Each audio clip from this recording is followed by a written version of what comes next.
মার্চের প্রথম ১৫ দিনে দেশে এসেছে ১৬৫ কোটি ৬১ লাখ মার্কিন ডলার রেমিট্যান্স, দেশীয় মুদ্রায় যার পরিমাণ প্রায় ২০,৩০০ কোটি টাকা। এ সময় প্রবাসীরা প্রতিদিন গড়ে ১১ কোটি ৪ লাখ ৬ হাজার ডলারের বেশি পাঠিয়েছেন। এই ঈদে জামা জুতো অ্যাক্সেসরিজের ডিসকাউন্ট।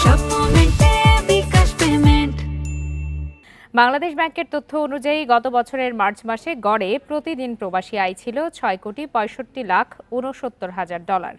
চলতি বছরের ফেব্রুয়ারিতে গড়ে প্রতিদিন আসে প্রায় ৯ কোটি ২ লাখ ৭৩ হাজার ডলার। চলতি মাসে রাষ্ট্রায়ত্ত বাণিজ্যিক ব্যাংকগুলোর মাধ্যমে এসেছে ৩৭ কোটি ১৩ লাখ ৪০ হাজার ডলার। কৃষি ব্যাংকের মাধ্যমে এসেছে ১৩ কোটি ২ লাখ ৪০ হাজার ডলার।